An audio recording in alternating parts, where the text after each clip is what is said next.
You're very welcome back to stage 12 of the Giro d'Italia 2013. Longarone to Treviso. It's the shortest stage of the race, and that'll be a great relief to many of the riders because it's absolutely tipping down in northern Italy once more. And it's a soggy day for the riders. They were a little bit late getting going because there was a bus spread across the stage start. It was sideways across, so it took them a little while to clear that. Eventually they got underway, and the break wasn't long in forming. We've got 4 riders up front. We've got Fabio Fellini of the Androni squad, Maxim Belkov of Katusha, Maris Lammertink of the Vacan Soleil. Bert de Backer is there too, representing Arga Shimano on the front, and Marco Marcato is attempting to chase across for Vacan Soleil.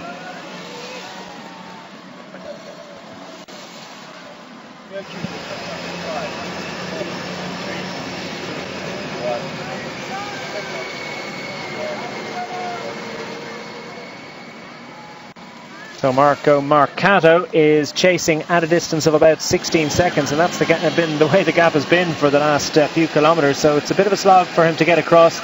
Riders not too anxious to include him in the group. And of course that would make it 2 Vacan Soleils up front. And those riders have raced away from the group without any difficulty at the back of the bunch. Sky Riders, I was just trying to see exactly who that was, and so we get a replay of the de Backer just giving a little bit of encouragement to Maxim Belkov, just to try and control the pace and make sure they set a steady tempo. Meanwhile Marcato continues to try and battle his way across. It's taking him a lot longer than he would like. Really, if he doesn't get it done in a few kilometres, it's going to be difficult for him to do it at all. And that was the first intermediate sprint point of the day that they went through, with 117 kilometres to go. 2 intermediate sprint points along the way. That's the first of those. Not really contested, of course, and these breakaway riders are not part of any of the competitions that are relevant to those intermediate sprints. There are 3 competitions that matter for those intermediate sprints. There is an intermediate sprints competition, which is currently being led by Cameron Worth of the Cannondale squad. There are also points on offer for the overall points competition, which is currently being led by Cadell Evans. And of course there are bonus seconds on the line for general classification, which are not of any relevance to the riders out front that have mopped them up. So that's the first of those 2. The second comes in between the 2 classified hills at Vidor, with 55 kilometres to go. Now 14 seconds between Marcato and the 4 riders up front, and he's holding steady ahead of the peloton, which is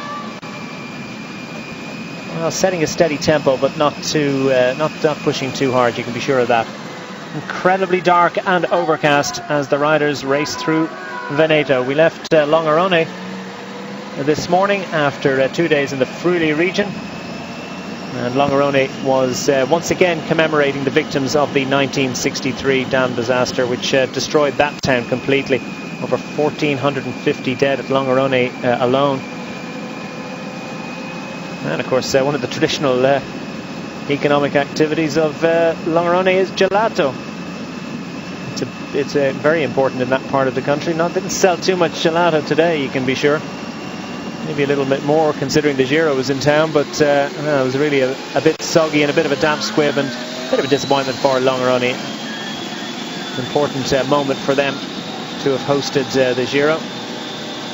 Played host to a Giro stage finish back in 1976. Simone Fraccaro.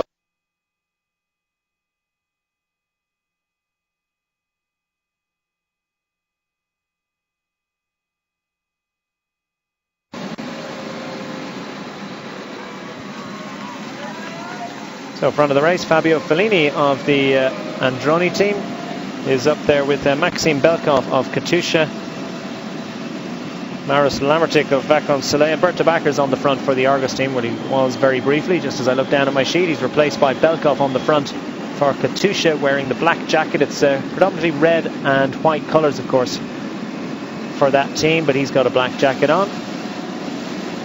That's been a subject, a big talking point throughout this Giro. They should have matched jackets. So Belkov looks very comfortable indeed on the descent. That first intermediate sprint, of course, didn't come on a flat road, came, as we've seen on several occasions in this Giro d'Italia, on a climb, and there's confirmation of it. It was Belkov that took the points from De Backer and Lammerting. Money on the line for each of those as well. It's not a huge amount of money. I'd have to look up my 5 points, and €500 also on the line for each one, so that's worth sprinting for. Yes, it's worth sprinting for if you happen to make too much of an effort and you're out front. Of course, it's something for the effort of the day, and we can see Marcato has joined up now, so we have 5 leaders in the front, and the advantage is not pulling out big time. We can see in the front of the bunch there's a lot of nervousness, and I think that's the reason that the break is not pulling a major advantage at the moment. A lot of nervous riders. We have a lot of descending here, not very fast descending, but it still goes down for about 10 or 11 kilometres after getting to this first intermediate sprint, which was at the top of a hill. So I think everybody wants to stay to the front in case something go wrong up front. And we've seen the Giro in the past on days like this where a big group went away. A number of years ago, I think there was 30 riders went away, and there was some of the favourites in that, and it caused a lot of problems in the general classification.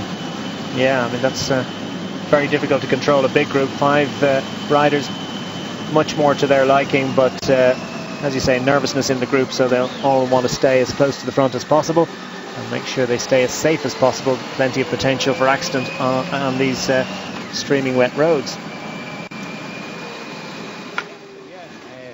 So let's hear from Rigoberto Urán. He says, I'm feeling good, just a bit tired after the Tuesday race. Hope to recover a bit tomorrow to be ready for the weekend. Urán sitting in 3rd place overall. 2 minutes and 4 seconds behind Vincenzo Nibali. And as I said, 1 second ahead of his teammate Bradley Wiggins.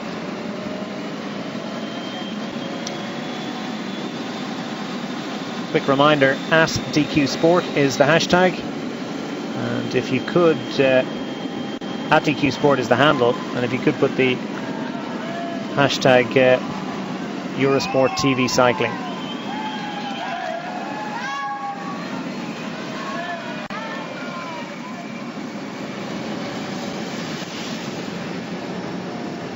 How long is today's stage expected to take? Can't believe it's still 120 kilometres to go. Well, they started very, very late. They were always due for a late start because it's a very short stage, 134 kilometres in total.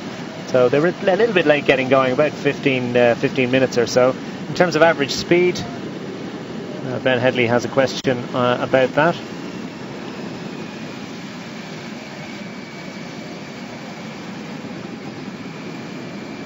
And Headley has one about smart looking waterproof jerseys from the Ride Argyll crowd. It certainly does look soggy. Darren Hilliard's asking how much the average speed drops by in these sort of weather conditions. Not a tremendous amount, maybe a kilometre or two.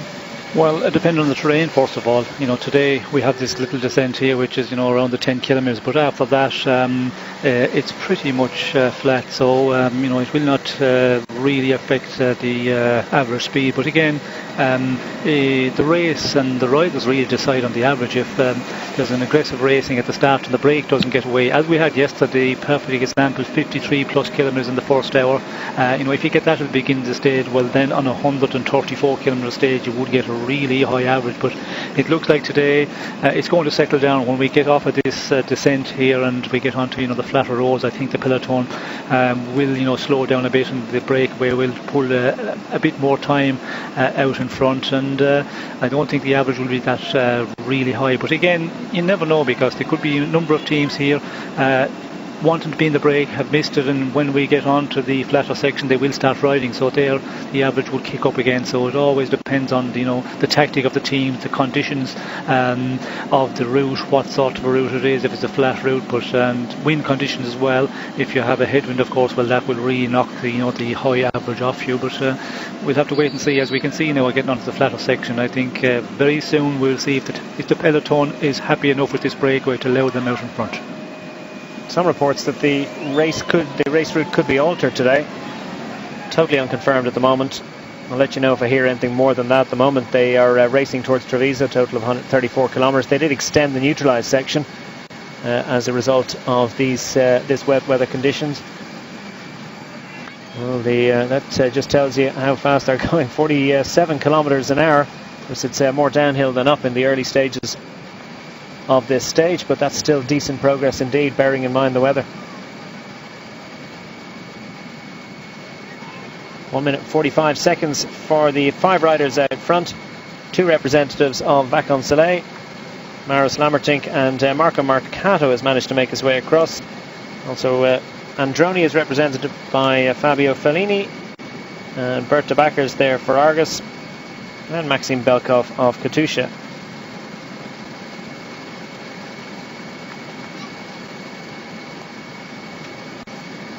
And look at that weather, it's just bucketing down on the riders, and it doesn't seem to be, as we can see there in the pictures, it's totally overcast, overcovered, and it looks like this rain could go on for the day, and that is going to be a difficult day for the riders once again. And all these wet conditions we're getting, it's going to have effect on a lot of the favourites. When we get into the bigger mountains with this real bad conditions for a long time, I think we're going to see big surprises when we get into the real big mountain stages.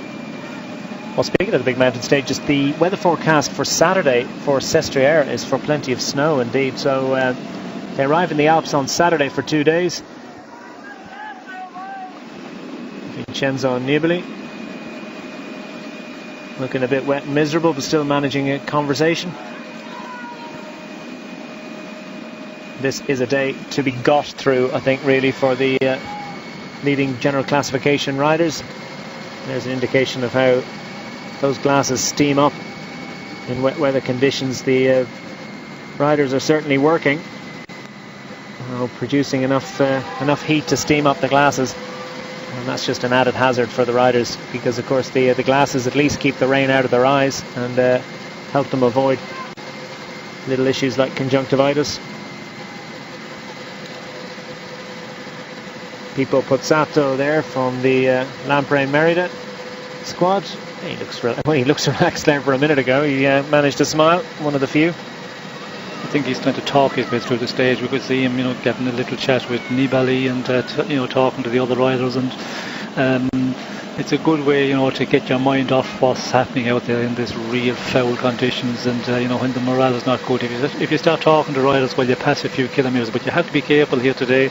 With these conditions, you just have to concentrate what's happening out in front, because if somebody make a little bit of a move and you have to brake too late, well then you can find yourself on the deck very quickly. And we can see Cummings is up here to the front, very late in the race, which is not normal. We normally see him sitting on the rear, except when he's doing some work for the team or there's something has to be done. But he's a rider who likes to sit very much down the rear, but he's not doing today. He's very much in the front end of affairs.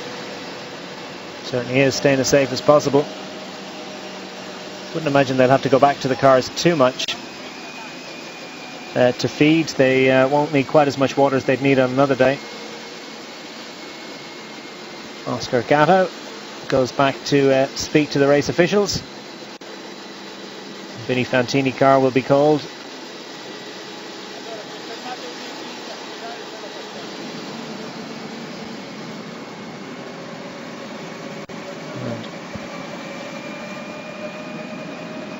And questions coming in on Twitter. Pretty good one here from @Kilkenny D. How long until the UCI allows disc brakes on days like these? Any conditions? And that's a topic that we'll revisit. We're just going to take this opportunity for a short commercial break, get a couple of them out of the way as early as we can on this stage, and we'll be back to you very shortly. It's stage 12 of Giro d'Italia 2013. 5 riders out front have established an advantage of just under 2.5 minutes over the peloton. It looks like this is the break for the day. 2 riders from Vacansoleil are represented, Maris Lammertink and Marco Mercato. Also riders from Androni, Katusha and Argus, namely Fabio Fellini of Androni Maxime Belkov, already a stage winner in this year's race for Katusha, and Bert de Backer of the Argus Shimano team.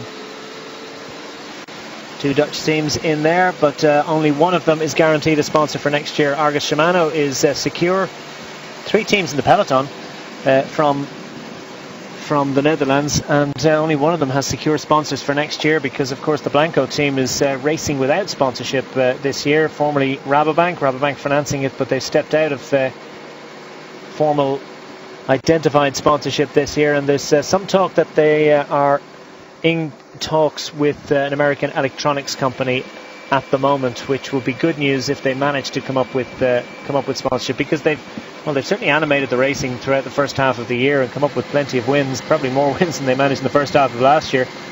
And it would be a crying shame if the Netherlands was to have its professional representation in the peloton decimated.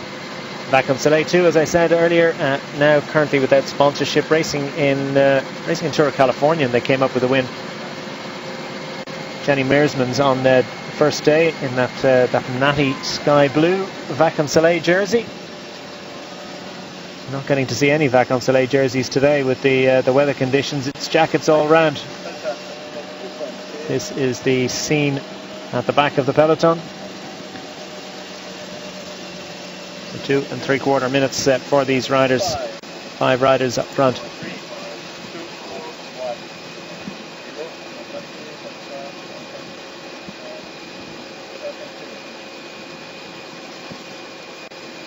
Pim Lichtart, who's been very, very busy so far in this race. He's been up the road quite a lot. He's at the back of the peloton. He's got 2 teammates up front, so he doesn't have to worry about getting involved in any of the action at the moment.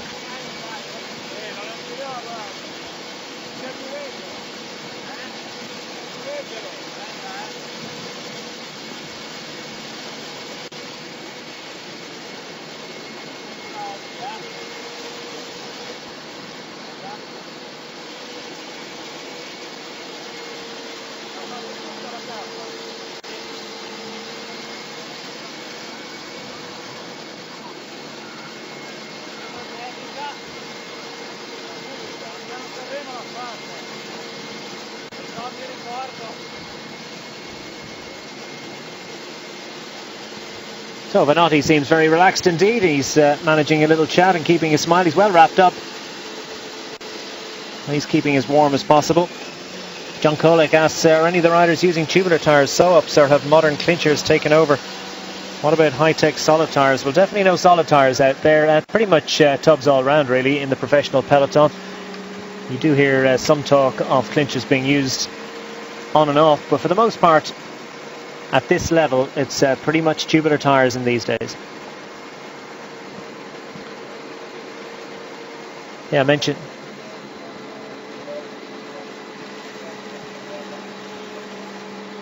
disc brakes, of course.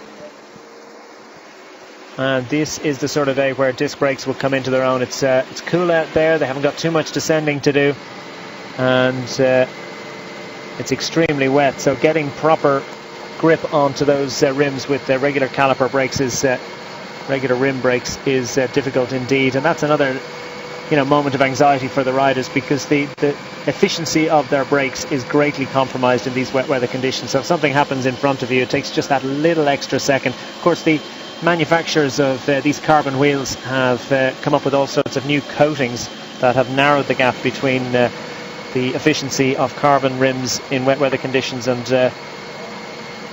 the regular aluminium ones. So it's less of an issue at the moment, but disc brakes would definitely be the best out there at the moment. Okay, Stefano Perazzi is in the Mountain Leaders jersey. How's he getting on? Well, he says, now I have a couple of days rest, and then we'll see if I can try a breakaway on Saturday or Sunday to give my best for the last 2 mountain stages, where to me really will come out the pink jersey. So they're not the last 2 mountain stages, but the 2 mountain stages of the weekend. Perazzi will try and get in the break, as he has done every time the road has risen in this Giro d'Italia. He's doing a fine job indeed, Perazzi, with a 20-point advantage in the mountains classification competition over Jackson Rodriguez of the Androni team. Doesn't look like he'll have an opportunity to score mountains points today. 3, 2 and 1 points on offer in the 2 mountains. First of those comes with Just over 76 kilometres to go to Muro de Ca del Poggio. Belkov on the front now.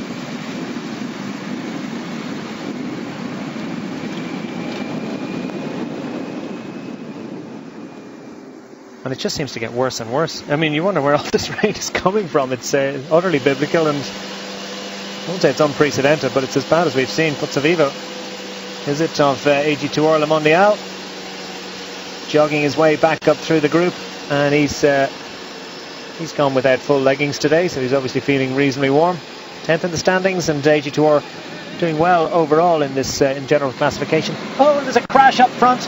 Belkov gets it all wrong, and they've all gone off, and that's a big issue, and I hope they'll be giving the indications to the group behind as De Backer moves on. He manages to avoid it, but I think he was probably the only one, and the riders are picking themselves up in ones and twos. And one of the riders, I think, had pretty much come to a standstill, but I think the only rider to avoid that was De Backer of the Argus Shimano team. Let's get a look at that again. It's Belkov that leads the group into this right-hander, a little bit off camber, and he's pushing more than most, and he just went too hard, simple as that, and they all fall like skittles. Oh, an incredible save by De Backer around the outside. How did he manage that? Got a foot out, and needless to say, he stops and waits.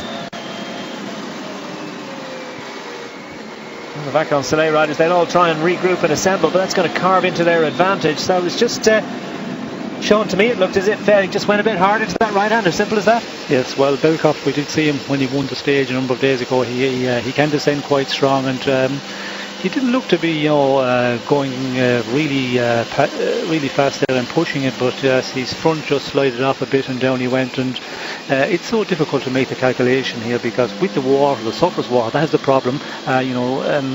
There's a lot of water running across the road in certain points, and if you come onto that in the corner, well, then the bike can just slide from under you, and everybody just going for the brakes a little bit behind him, and down they went. And De Backer was the one who just did not panic, but also was a real close call for him that he made it around them. Well, three riders have got together. Having a look around to see, Belkov took victory on Sunday in stage 9. San Sepolcro to Florence, Firenze, and they soloed in ahead of Carlos Betancourt, of course, who thought he'd got the win. Belkov did some solid work on that occasion on ascents and descents. This time round, just pushed it too much, and they fall like skittles. And the rider at the very back of the group was down before the riders in front. It just shows you the tiniest little shift. You just stiffen up, and tiniest little shift in weight can make a massive difference. These riders said, Lowell looks very cool, calm and collected till something goes wrong, and then you get a real sense of how close to the limit they are. Yes, and we can see there Fabio Fellin, he's just after getting back up and catch the backer, from that he's got. I think they've slowed considerably. There have no doubt have been lots of jabbering on the radio to indicate that conditions are really bad and they've crashed in the break up front. It hasn't affected their advantage. If anything, it's gone out a bit, because the bunch have really slowed to a crawl, and that's offered Scarponi the opportunity. Of course, when it slows this much, it leads to little stalls back in the group, and that can add extra difficulties for the riders. So it's all right up front, but in the middle of the group it could be a little bit fraught as well when it goes even slower. Lots of people asking, why don't the rain jackets have the same sponsors as the normal strip? Well, Cannondale on the front have everybody around that corner where the breakaway guys went down, so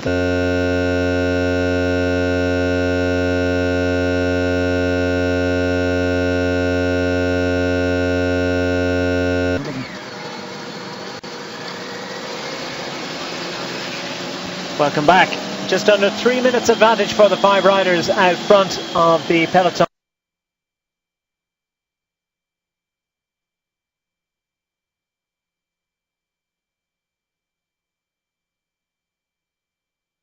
A man with big ambitions for today's stage. It's one for the sprinters, and he would be the ordinarily the favourite sprinter of Team Saxo Tinkoff. Their other fast rider, Matty Brescia, finished 9th on stage 6, the only pure bunch sprint that we've had in this.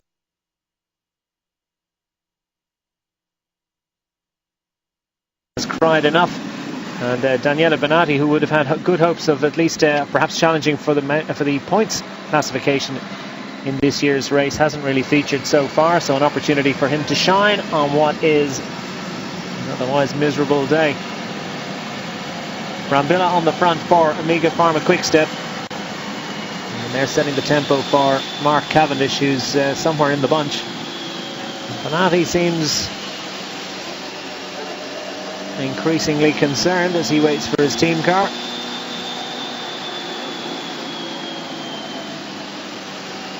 Already 3 stage wins in Giro d'Italia. He's and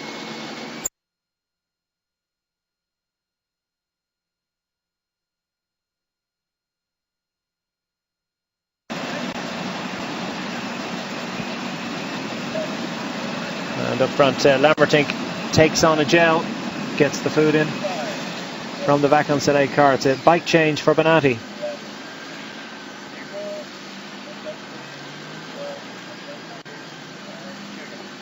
Daniele Benatti takes the opportunity to jettison his rain jacket, so conditions improving a little bit out there for the riders at the moment. It's pretty wet in the bunch because of all the spray being kicked up by all the different bikes, but it's not quite as horrifically torrential. It's just gone down to a steady downpour at this point. Motorbike stops and the steam rises and the lens dims a little bit. And how many different bikes does he need? Well, they've gone for a wheel change, have they? No, well, they had the bike on the car didn't have its front wheel, so they're just taking a wheel from another one, which is something they should have left and right on there and looked at what the problem was. And if they're going to make the bike change, they should have got it ready before they stopped him, because here he's lost a minute at least, and it's going that's to be energy he doesn't need to be using, and he's got to be their favourite rider today. Daniele Benatti is their galloper. This is a sprinter's stage. So a little bit of a lack of attention to detail there by Team Saxo Tinkoff, but well, there shouldn't be too much harm done because the bunch are going along at a steady rate. There will be a little bit of extra energy used. Oh, I just don't want to touch those white lines on the inside.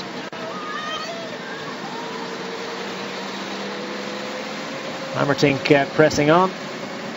His teammate Mark Cato using every bit of road as he follows in his wheel tracks.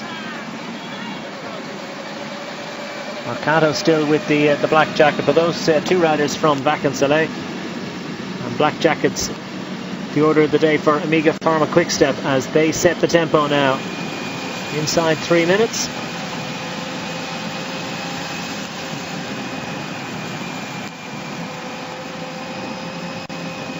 And for the Blanco team, major focus of course is Robert Hessink. Jack Bobridge has been doing manful work for him, and indeed has been up the road himself. Yes, he has been in the breakaway, but not comfortable there, and we can see there on a number of occasions we've seen the rear end of the peloton, and there's always that 4 or 5 bike lengths. Jack is not comfortable at all.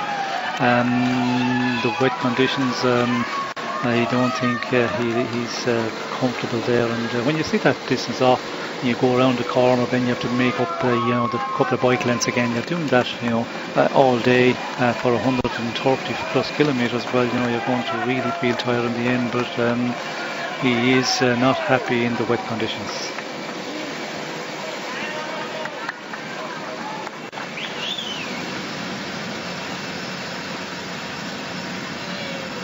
At DQ Sport is the Twitter handle, so send your questions into that. Mark Cavendish with that black helmet sitting in the wheels, and we're back with torrential rain, and as I said, of course, that's compounded by the fact that there's plenty of rain kicked up from the road by the wheels, so it's just wet rain coming from all angles on the riders, and they're absolutely soaked at this point.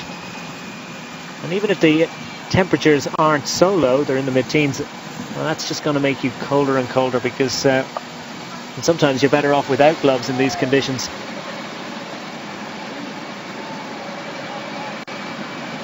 Velkov decides to dispense with them.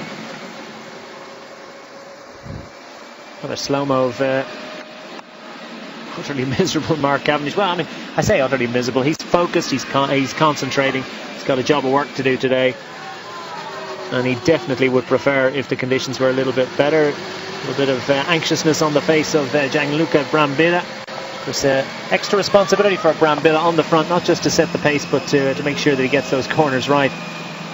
He needs to set a good tempo going around the corner, because it's much easier for riders to close up in his slipstream. By the same token, he doesn't want to get it wrong.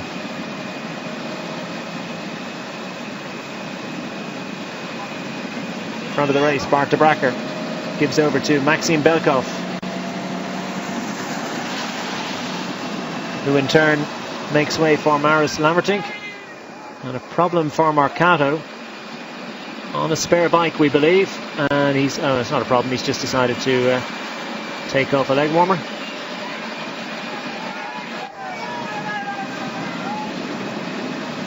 It gets to the point where they become more trouble than they're worth, really. There's some value early on, but then they become so soggy that they're just clinging to your leg and feel quite unpleasant and adding to you feeling cold.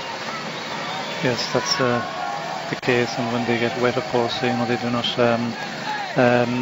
not protect you from the wind coming through. When they get wet, it seems to be that you get no protection, and you're better off sometimes without them. A couple of humorous comments about suggesting that they should have mud guards. It's just not acceptable, but they have got those trendy little flaps that they put under their saddle. We saw them in the beginning of the year. Giro d'Italia, didn't somebody have that little flap that keeps their backs dry in relative terms?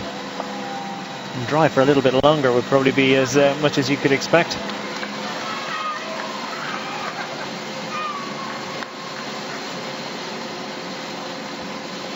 And Giro officials have confirmed, well, these aren't confirmed reports, but this is what we understand. Same course into Treviso. Times will be taken at the 3 kilometre point. So any splits in the final 3 kilometres won't count for GC. Okay, so that's a slight change in the rule. If that turns out to be the case, obviously if there's a crash in the final 3 kilometres, well, and you get the time of the group you were in at the point of the crash.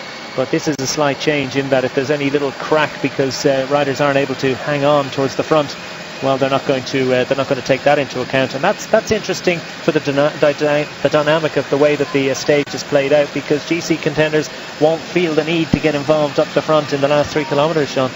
Yes, and that could also mean in the last 10 kilometres, because if it's 3 kilometres from the first time we go through the finish line, as we go on to do the last lap of 7.5, it could mean 10.5 kilometres, and we have to wait for confirmation on that. And I would not be surprised if they do that, where as we get towards the finish line with 3 kilometres before they go through the first passage or the first time over the line, that the times for the general classification will be taken, because with this circuit in the city, well, then it's going to be very dangerous, and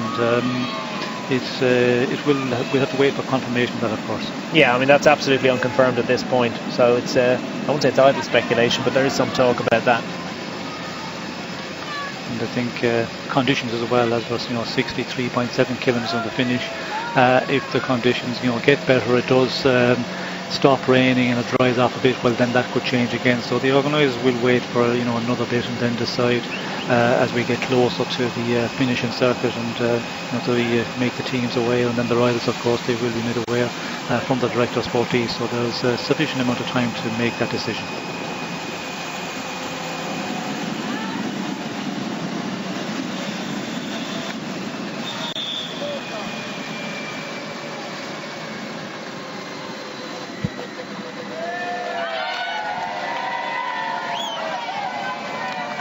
Duncan Botel says, do you think UK hills are sharper and steeper than the longer European ascents? Many that I ride on are 10% plus, but average less.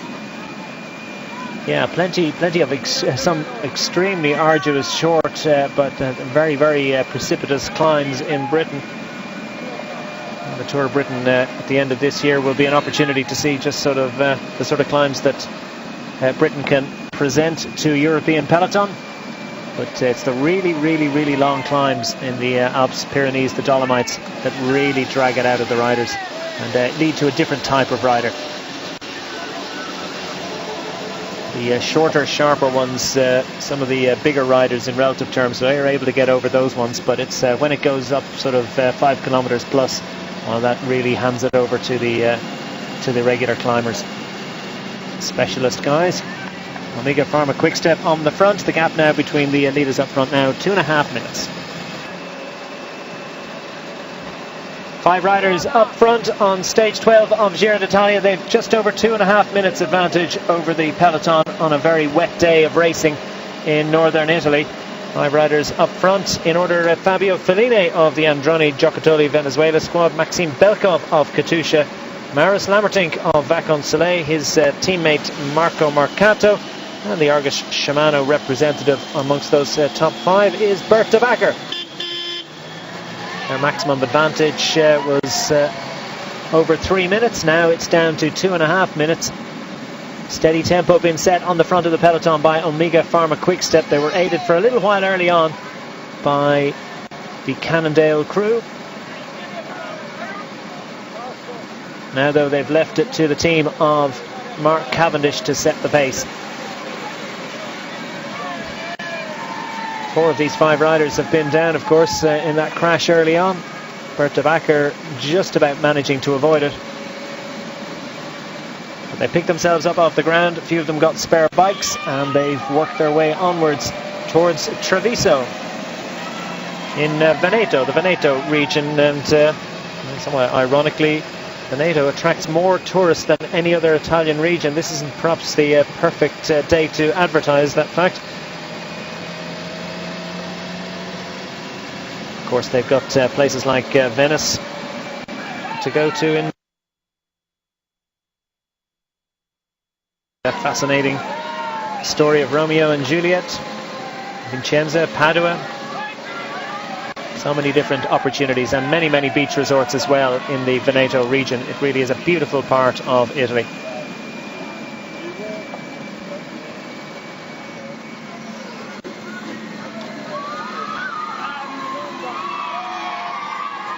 Heading towards Treviso. The name comes from Tre Visos, 3 views. 3 high points chosen for the first pre-Roman settlements, apparently.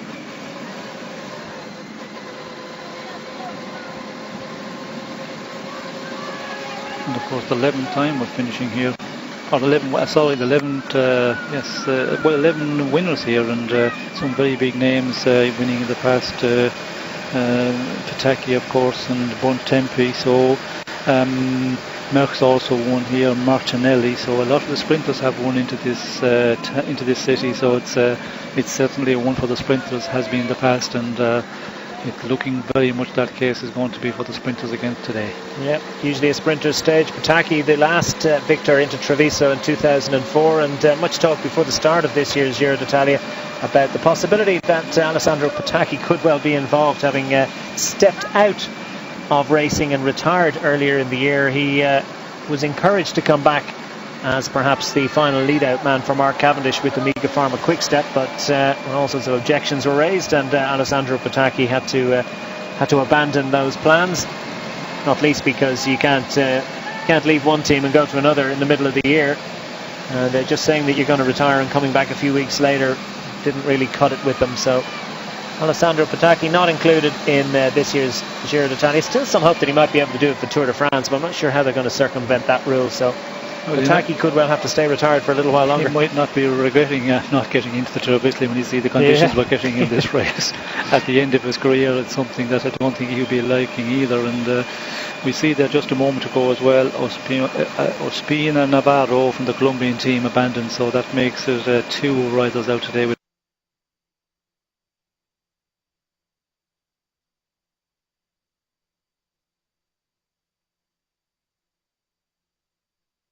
struggling with any sort of illness or injury, as you say. That's not going to help it, and it's a massive morale sapper as well.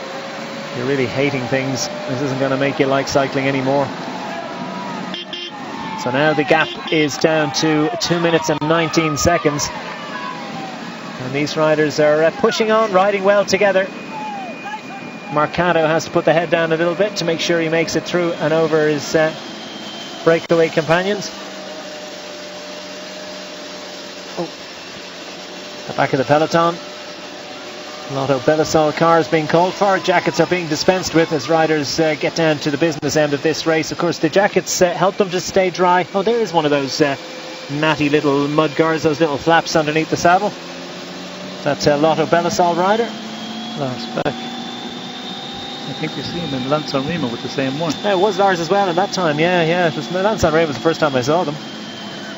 All their age this year, and they're getting plenty of use. But is it any good? Does it help anything? I don't think with the conditions we've had today, to help from getting splashed. There's so much, splash off the royals in front of you with so much surface water. You're going to be just wet, soaking through and through in the first number of kilometres, and I don't think anything like that is of any help. Well, maybe it offers an aerodynamic advantage. He helps keep the back wheel on the ground or something. It must be one of his personal sponsors. Yeah, perhaps. Short sleeves and shorts for some riders. Gianluca Brambilla taps out the pace on the front. As we see Jack Bobridge towards the rear, as he has been for the last little while, quite a bit. Ryder Hagetdal just ahead of him. Bobridge leaves a couple of bike lengths between himself and Hagetdal, and he'll have to just increase his effort ever so slightly just to get back into the wheel. Sitting a few centimetres behind the wheel in front in these sort of conditions, well, it really does test the concentration. Look, Mark Cavendish has very thoughtfully and generously dispensed with his jacket. He's got that bit of business done early, because it's going to get tougher and tougher for these riders to get all that stuff off their body, because the tempo is only going to rise and the concentration is going to have to rise with it.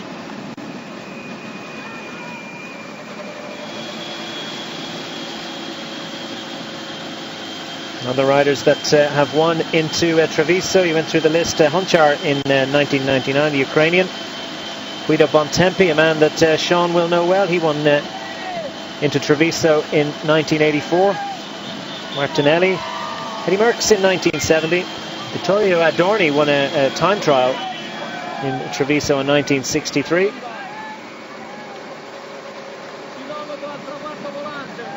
And of course Alfredo Binda in 1927 made his name as the first Italian winner.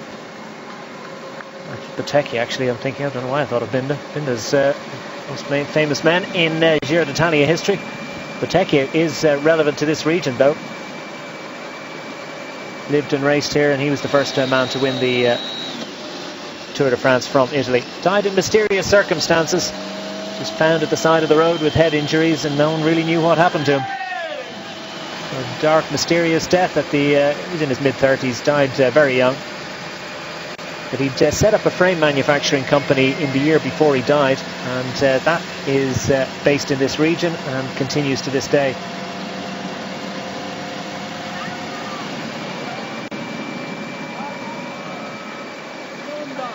Five riders up front, maintaining that advantage now. It's gone up by a few seconds. Obviously the bunch have pared it back a bit to 2 minutes, and they can control that one.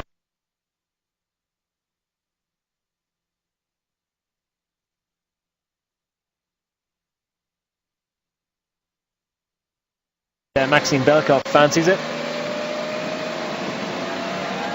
So too does Lammertink. Lammertink looks like he's got fresher legs, and he takes the points and the money on offer. 6 seconds towards general classification. They're not worried about that. 8 points towards the overall points competition. 5 points towards the intermediate sprints competition. And of course the few quid. So it's Lammertink that takes that one. Belkov had taken the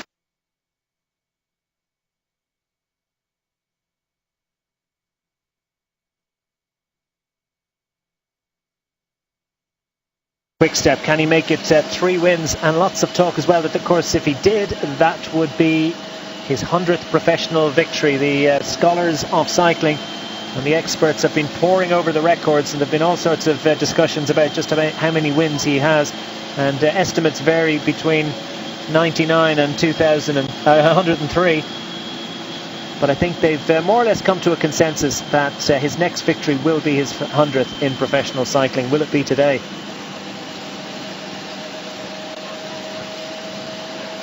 Oscar Gatto back with the team car, not for the first time today.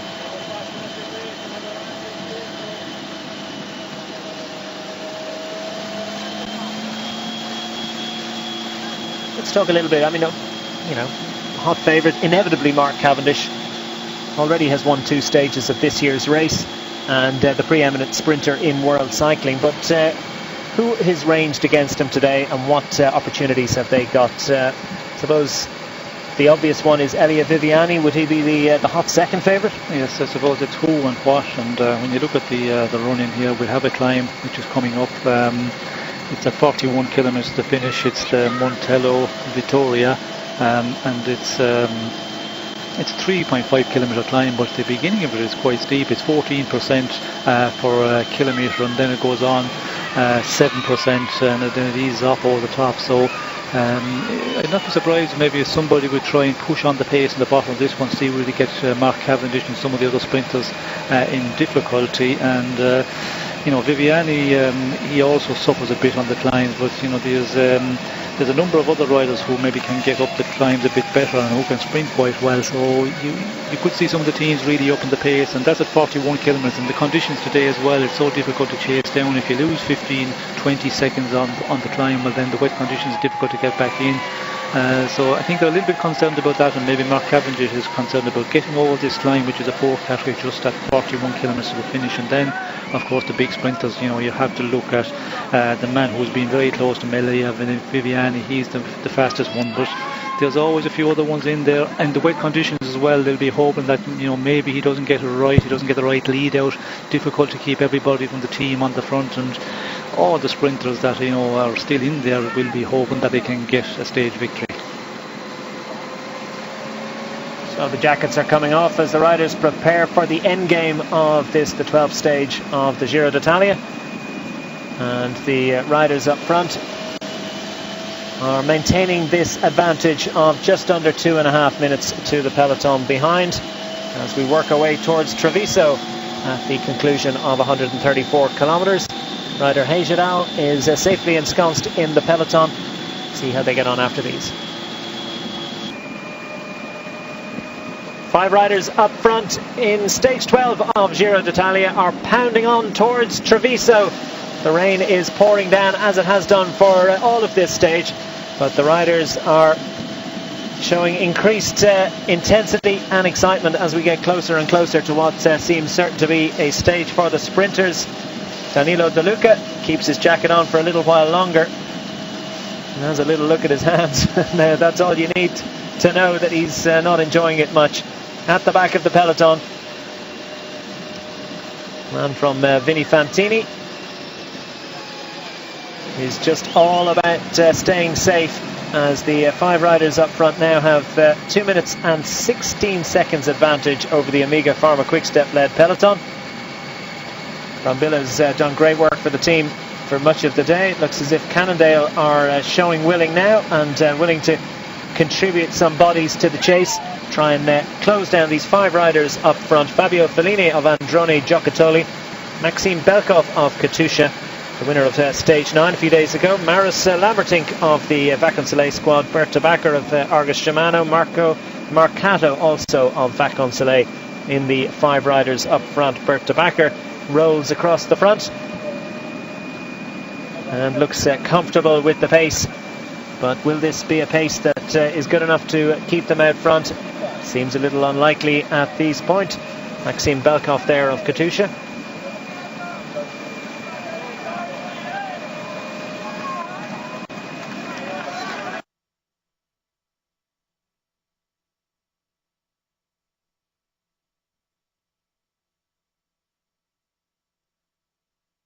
At the back, feeling the effects perhaps. We've got one more climb to go. Second classified hill, Santa Maria della Vittoria, and that comes, the summit of it comes with 41 kilometres to go, so about 9 kilometres to the top of that hill. 3.5 kilometres of climbing on that one, so it's a little bit of a test for the riders, and it could well do massive damage to these riders, to their advantage out front. Now Cannondale on the front. Steve Cummings to the 4-2 for BMC. No doubt Cadel Evans won't be too far behind him, his teammate. Points classification leader Cadel Evans is doing a fine job currently in second position overall, just 41 seconds behind Vincenzo Nibali.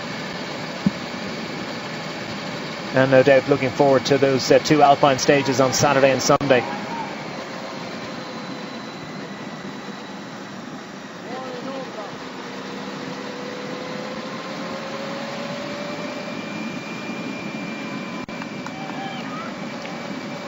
Saturday stage 168 kilometres to Bardonecchia, and also includes the long steady climb to Sestriere, which, as I said, at the moment has a pretty intemperate forecast for Sunday that could include some snow.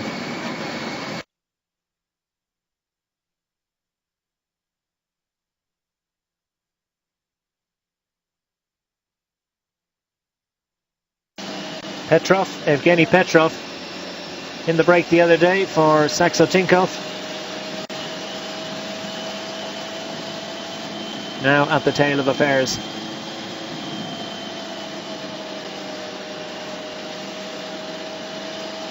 Was he looking to pick up a teammate? No.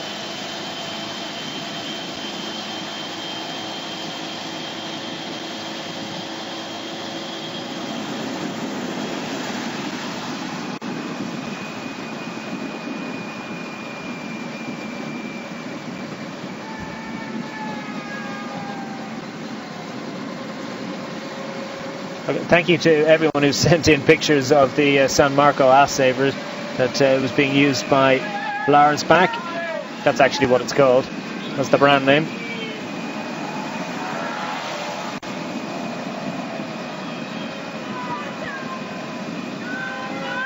And lots of questions too about the tyres they use. What about they'll probably adjust their tyre pressures a little bit for these wet weather conditions. As I said, most people using tubulars in professional cycling, pretty much all of them, so the implications for pinch flats a little bit less by reducing the pressures, and that just allows them to get just that little bit extra rubber on the road and adds to their confidence.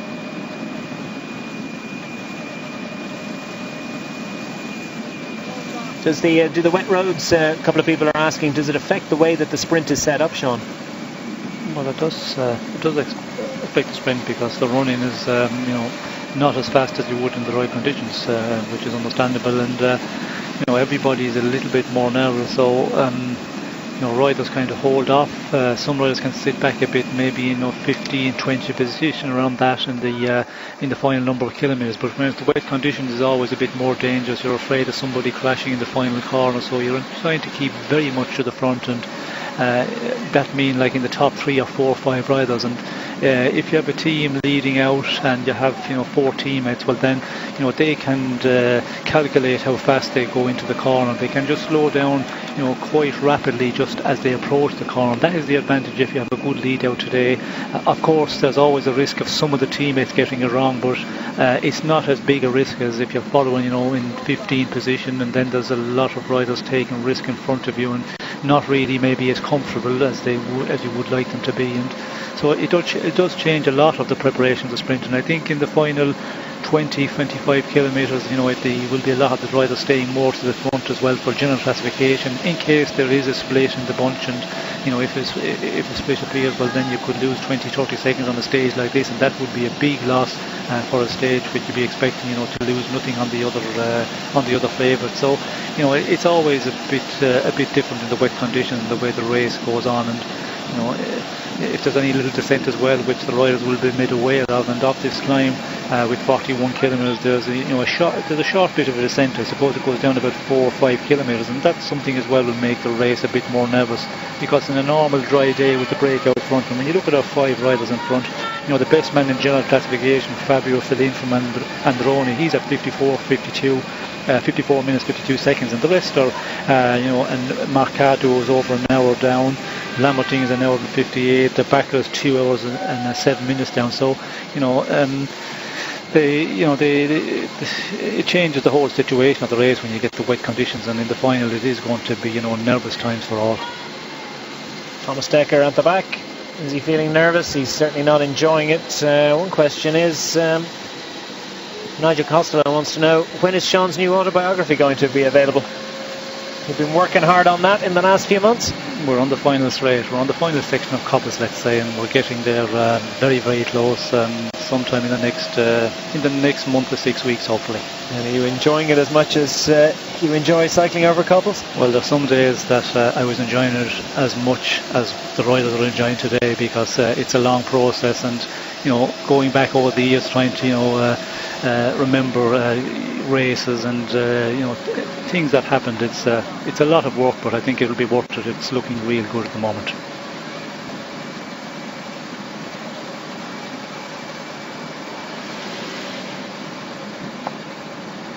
Two and a half minutes advantage being maintained very steadily indeed by the bunch to these 5 riders up front. Belkov, winner of stage 9, having ridden solo into Florence in similar conditions. He knows how to bring it home. Bert de Backer, 29-year-old Belgian, just coming to the front there in the white colours of Argos Shimano. Still more or less white despite the conditions. And the average race speed is almost 42 kilometers an hour despite these conditions. Well, that's an indication just of the ability of these riders. They've had a few lumps and bumps on the way, but still able to maintain a very high average speed. So riding hard out front, and the bunch are keeping them at a controllable and manageable distance. Ian Clark says, why doesn't Bradley Wiggins attempt the hour record? Surely he would be perfect for it. And of all the great road races, you would have thought that Bradley Wiggins might just have his eye on that record. Well, it's something he's capable of doing. That's a guarantee. But is he motivated? Will he be getting himself motivated for that? The hour record is something that we haven't seen a lot of riders going for it in the past. I think the value of it maybe is not as it was 15 years ago, and the riders don't seem to be interested in it. And also, you have to, I think, give yourself at least 6 months, if not a year, to really prepare for that. And you have to come away from the road, so you have to make the calculation: is it worth that exposure-wise for your sponsor, or is it it's better to continue on road racing? I think that is the reason that the publicity from it is not as good as what you can get from road racing. Of course, when you look at a rider like Bradley Wiggins, when he goes to a race, any race he goes to, if anything he does, he get huge publicity. So it would be a big investment for a little gain. Yeah, there was a flurry of excitement in the 90s with Francesco Moser's record being broken by Graham Aubrey, and then a week later Chris Boardman, and riders such as Tony Rominger and Miguel Indurain of the great Grand Tour riders also setting impressive efforts. But of course they changed the rules a little bit to do away with the tri-bars and the unusual positions adopted by the great innovator Graham Aubrey, and the washing machines. Yeah, the bearings from washing machines, etc. So Graham Aubrey, great man that he is, he's looking towards trying to set a human-powered vehicle record at some stage. He has his up in Saltcoats in Scotland. He's built his beastie, as he calls it. Very unusual machine, and he's working away to come up with the proper fairing for that, and we wish him well. So, as I say, the great innovator Graham Aubrey, and I saw him. I saw that he's been out training recently on it, so we hope that he's able to get that vehicle working well and perhaps challenge for that HPV record. Steve Cummings doing a great job of keeping Cadel Evans out of the wind, and he's on the front, setting an identical tempo to that of the Omega Pharma Quicksteps and the Cannondales. Of course,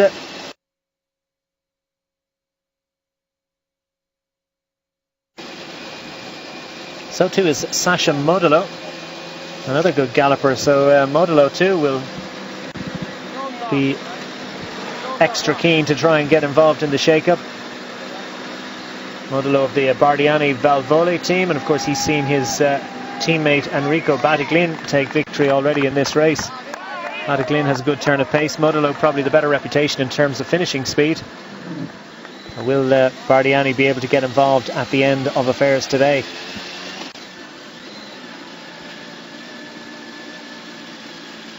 Bunch have hit this climb, 3.3 kilometers. Santa Maria Della Vittoria, maximum 14%, 3.5 kilometres in total for the riders, an average of 10.8%. A little bit of a leg breaker, all right. Well, it's 10.8% for the first kilometre, and then sort of levels out a bit for 4% with 4 kilometres to go.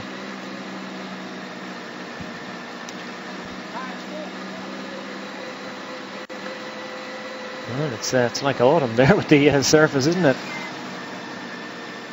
Sure is, and you can see the 5 leaders, they're just working away at it, and they know that they have to, get up this one, keep everybody in here, and see the situation as they get towards the top, and work on it from there. And with the advantage at the moment, like 2:15, it's the minimal advantage. But again, after the climb, they will just start working together, and they will be just getting notification of what's happening back at the bunch. As we can see here, the peloton has slowed down a lot, and that's what they need, the sprinters. They want to just get over this one, because if there's some attacks in the very earlier part, it could put them in a little bit of difficulty, and maybe some of the sprinters having difficulty holding on in the peloton. But it does look the case at the moment. They're just really touring up this time. Another manufacturer with interesting in this stage, of course, is Pinarello, because they're made in Treviso. Well, they'd be interested to see whether the Movistar team or the Sky team could get to the front.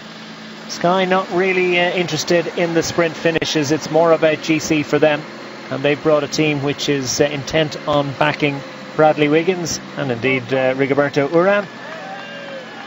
As the 5 riders up front are led up this climb by Fabio Fellini of the Androni Giocattoli squad. Bert de Backer just behind him in the Argus Shimano team kit. 2 riders from Vacansoleil, Marius Lammertink and Marco Marcato.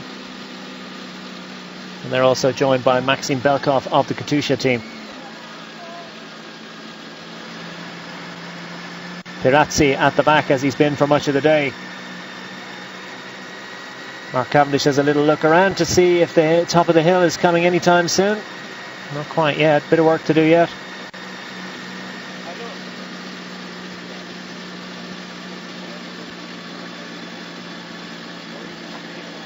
If Sean's biography was made into a film, I wonder who would play the great man. Care to nominate anyone? Tom Cruise? Probably not. Not be able to. Who? Not be able to, I say.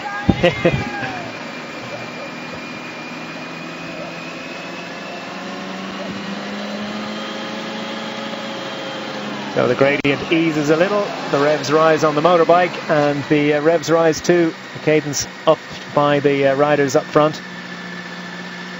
But the bunch are on the lower slopes of this climb, and they're at the tougher sections of 11%. Maximum 14% on this hill. And riders are just about able to get out of the saddle. Pirazzi won't be feeling the pace at all, just wants to stay at the back and stay out of trouble.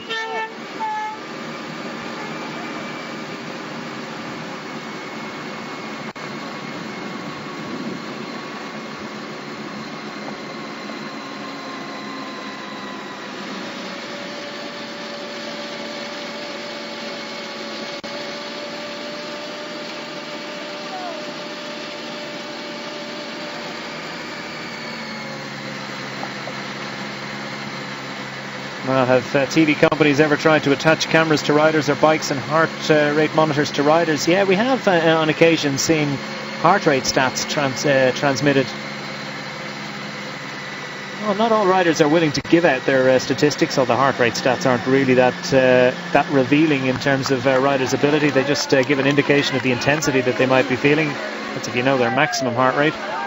Cameras to riders or bikes, well, that's a little less likely to happen. The GoPro cameras are amazing at the moment, and other brands that are so small and light for commuting or for a rider on a leisure event. They don't have massive implication, but at this level, you don't want to add too much to your bike that it can affect the aerodynamics, not so much the extra weight, but the little bit of extra aerodynamics.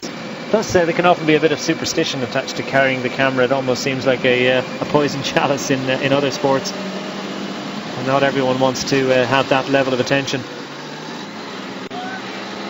Scott Fitzgerald suggesting Charlie Sheen to play you in the movie. Don't think we're there yet.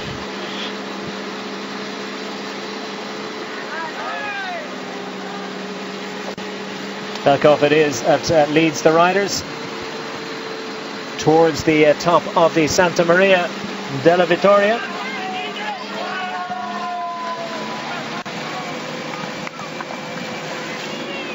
And no massive enthusiasm from the other riders, so it looks as if Belkov is going to take the points at the top.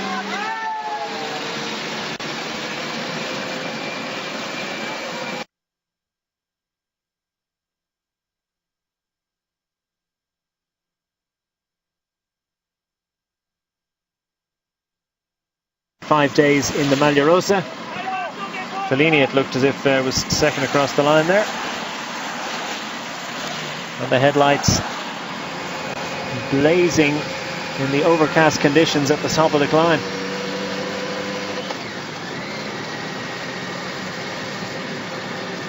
That advantage is shrinking a little bit as the bunch are getting a move on. And that is the scene over Treviso. It's grey, overcast, dank, wet, miserable, but still interesting, and it's boiling up nicely as we come towards the final 25 miles of this 12th stage of Giro d'Italia.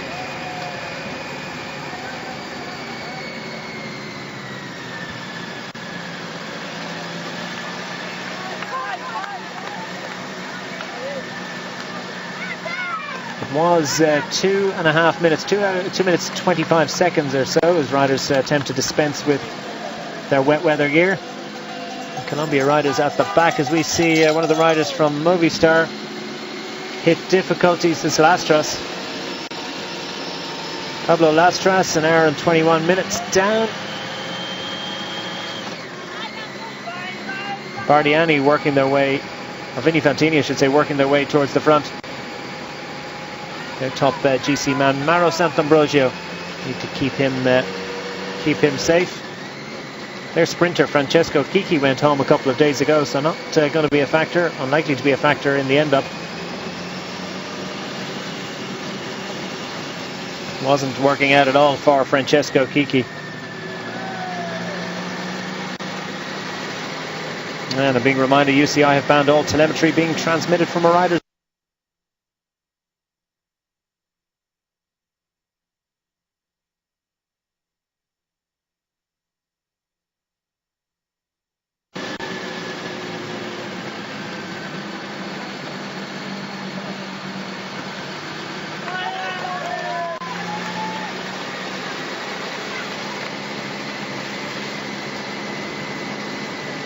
So Omega Pharma Quickstep still tapping out the tempo, and the gap between the riders up front and the bunch behind has, if anything, extended by a few seconds as they work their way across the top. It's just going to be about 2 minutes and 39 seconds.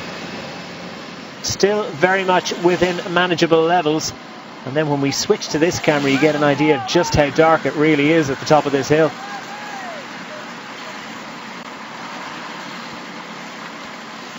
Five riders out front, still working well. Belkov, Fellini and Marcato confirmed as the top three over the second classified climb of the day, the fourth category ascent.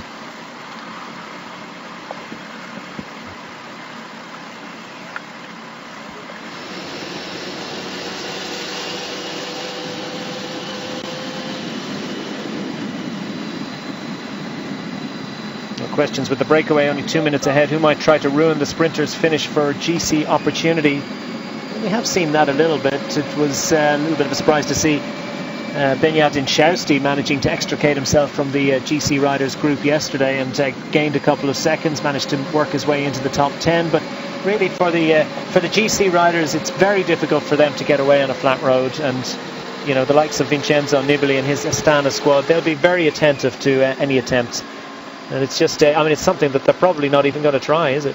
Well, it's always difficult on a flat run in because the sprinters teams are preparing to sprint, and the pace is really up, and they're going at a very fast rate. So impossible for one of the general classification meant right away. We did see in Chastity getting a hand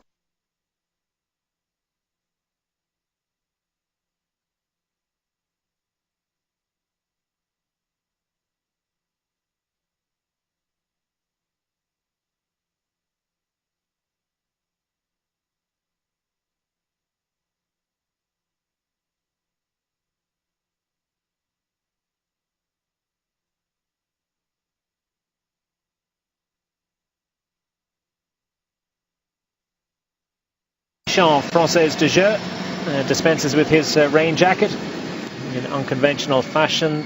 Nasser Bouhanni is the man that he'll be riding for in a little bit of time from now. Nasser Bouhanni wearing dossard number 1, and of course the French national champions colours, has shown wonderful turn of pace. We're inside the final 40 kilometres for the bunch. Almost, just over 2 kilometres ahead are the Breakaway group, with 2 minutes and 38 seconds advantage, and going at a very, very fast rate indeed down this descent. Cavendish staying out of trouble right to the very, very front of the bunch. There won't be any extra, or virtually no extra physical effort involved, and of course he's minimising the danger of getting involved in any sort of a spill. So it's good, attentive, smart riding by Amica Pharma Quickstep and their sprint superstar.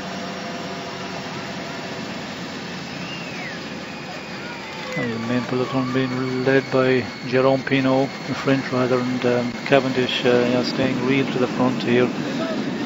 Get down off of this little descent here. They're negotiating at the moment and stay out of danger. And you can see the advantage out front. 2:37. They are starting to push on now, and it's here they have to really just pull together the 5 riders out in front. But with just under 37 kilometres to go, it's going to be a big ask. And I was looking to see would there somebody try attacking the on the climb to break up the chase of the Omega Farmers, but nobody really having a go. And I think the distance out as well was around 40 kilometres to go. That climb too far out. It had been the final 20 kilometres, then we would have seen more action, but it's going to be for the 5 riders now. It's a big battle to see can they hold on to this over 2.5 minute advantage. How long will they hold on for? It'll be whittled down with ever greater speed coming up shortly. This is the Maglia Rosa group. Vincenzo Nibali is in there somewhere, being protected by his teammates. Millions and millions of different, and some of them very sensible and interesting suggestions would play you in the movie, Sean. Funniest one though, the best one of all, I think, is Jean-Claude Van Damme. Paul Griffin suggests all action on the road. And follow-up question from Nigel Costello. When is your book coming out? Any idea yet? Have you got that confirmation? An exact date, no, but I think it will be the end of June, possibly July, but I think hopefully in time for the Tour? Yes, well, that's the plan, to have it before the Tour de France kicks off. That is that was the plan, the most recent one. But we'll know in the next couple of days. I think in the next 5 or 6 days we will know exactly what date we will be coming out. We'll bring you that news. Have you got a title yet? Working title? Yes, Hunger. That's a good one. I like it. Okay, up front, De Backer seems to find these descents a little bit easier than his 4 Breakaway companions. Has a little look over his shoulder and says, well, why aren't you guys coming too? 29-year-old Belgian based in Beveren. This is his 5th year on this team. Well, the only one didn't get a fall, so as we know, the other 4 riders, they were on the deck already, so they'll take it a little bit easier. De Backer didn't bite the dust yet today, so he's pushing his luck a little bit here. Yeah, he didn't panic, as simple as that. He didn't get on the brakes, and he didn't stiffen up, and he didn't make that adjustment in weight. And he did manage to get his foot out and ride the wall of death around the outside of that crash. So great bike handling skills displayed by Bert De Backer in the midst of a crash, and later on this descent off the second and final classified climb of the day. The bunch in just one long line, winding its way down this descent. Facon Soleil riders at the very front and at the very back of the Giro d'Italia today.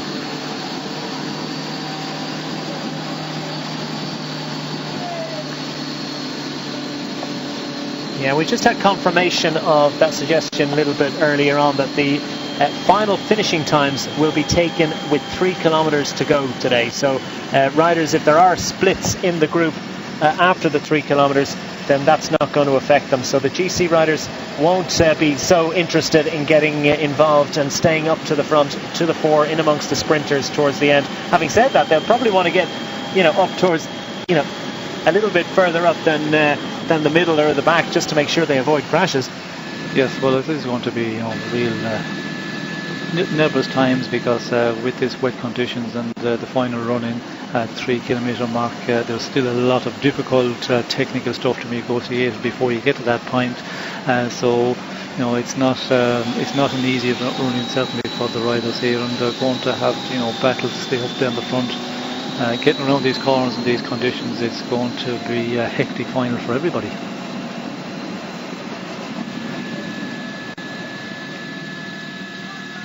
Still 5 riders up front have extended their advantage ever so slightly, but still very, very much within control of the bunch behind.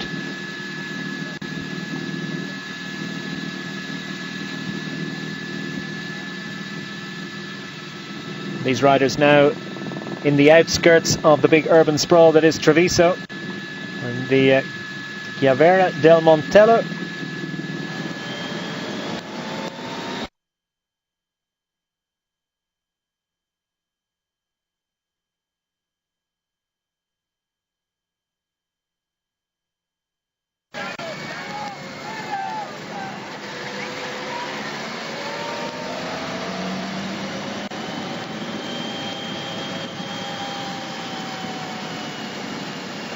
Been through Vittorio Veneto earlier on today, which was the setting for the final battle of the First World War in Italy. The Battle of Vittorio Veneto ended World War I in Italy. It was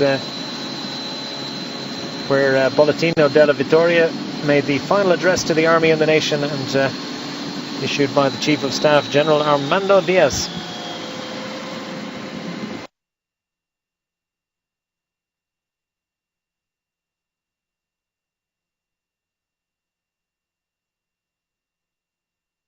So too is Fabio Fellini, and all these riders, well, they've hardly missed a beat.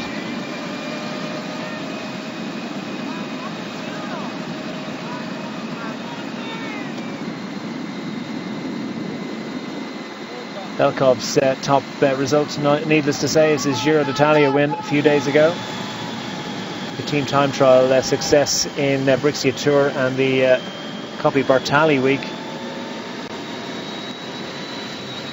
That second of those came this year as well, so Katusha going well, he's going well with them.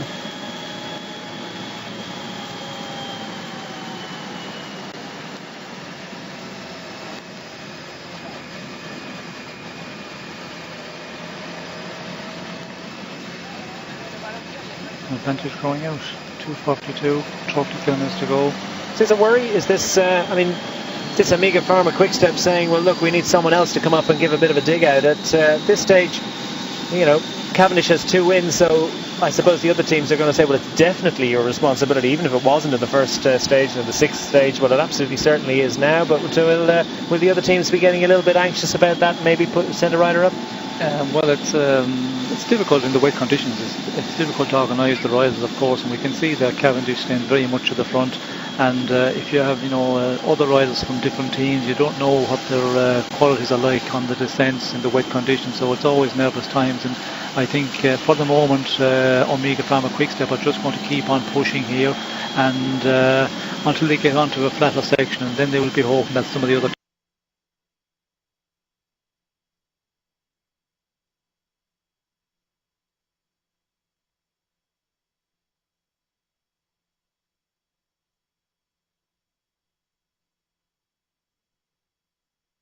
a lot of riders working together for me, Omega Pharma. We've seen Pino, who was riding on the front at the moment, and that's what they've been doing. They've just allowed a rider to ride, a number of kilometres, 3-4+ kilometres on the front, and I suppose contain the breakaway of the moment. And then in the final, when they get into the flatter sections, they will start working together, and they will be hoping that they will get some help from the other teams. Jerome Pino of Amiga Pharma Quickstep setting the pace on the front, and I tell you, I wouldn't be surprised if that advantage starts shrinking quickly, because they're lined out in one big long line, and Pim Ligtart of Bacon Soleil spent a lot of time in recent kilometres on the back of the bunch, a few bike lengths off it, and not perhaps enjoying the pace that's being set at the moment. These riders up front are still riding well. and they're all riding through, so there are 5 riders contributing. And as you say, Sean, there are only 1 or 2 riders actually making the pace on the front, and the pace that they're setting, bearing in mind they're able to line out the bunch, well, that's an indication of the contribution they're making, and it's certainly a very worthy one. Mark Cavendish always very quick to pay tribute to his team for their efforts, regardless of the team that he's in.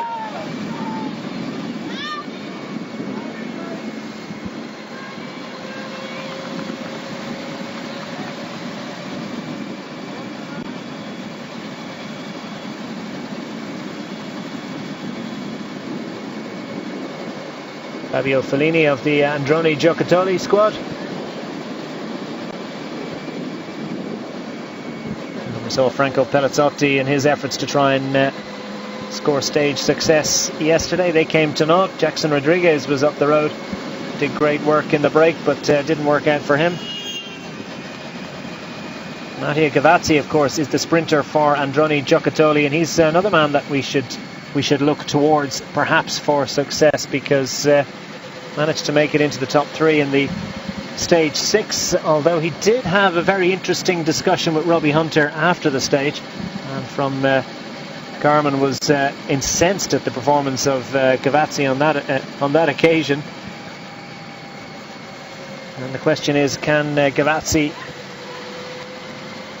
repeat the dose and perhaps get himself up there? Steve Cummings pushing hard. Taylor Finney too for BMC is towards the front as the bunch work their way into the last 30 kilometres. Still 2.5 minutes behind the group ahead.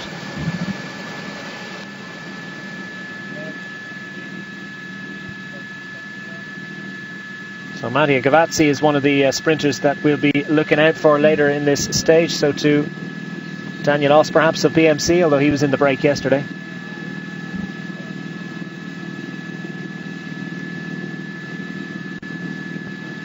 Mark Cavendish, the hot favourite. Roberto Ferrari of Lampre Merida has been relatively quiet in this race so far, Sean. It's been all about GC for Michele Scarponi, sitting 6th overall at the moment. Vincenzo Nibali still got his jacket on, keeping as warm as he can, and just getting through this one. But Roberto Ferrari, it's hasn't managed to really show in the couple of sprint opportunities. No, hasn't been really up there to the fore, and it's an interesting one. Is the form not good, or just that not getting the position or getting the lead out from his team that he would like? But again, he's always a one that you can be sure when it comes to a sprint he's going to try, and maybe he's got a little bit better as the race went on. And there's a lot of sprinters in here all the time that we haven't really seen, and today it's going to be a real special one. The wet conditions, it's always about staying in a good position, and in the wet conditions some riders can do that well, so it's possible we could see some of the sprinters that we haven't seen really challenging in the past number of sprints, the big one sprints, coming here at more to the fore today. Suddenly realising that need to keep up a little bit of pace because the Garmin team car isn't there. There was a stage winner from yesterday, Navaduskas, and you could see that the car was leaving the gap open, and if you want the team car to come, you just come to the end of the peloton, you put your hand up and you wait until the car come to you. You don't have to go to the car. It's the understanding in the pro peloton, because what very made you take 5-10 bike lengths, well then it's so difficult to get back in there. If the car, if they slow down with you, well then you have to put in a big effort to make it back onto the end of the peloton.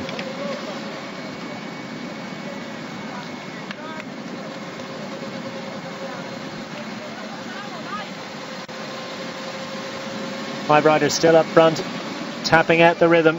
Taylor Finney in there for BMC, and he's always has a word or a comment or a gesture for the camera. The young American, a man like him would be great for morale, because he always has a smile on his face, even in absolutely horrific conditions. Michele Scarponi, though,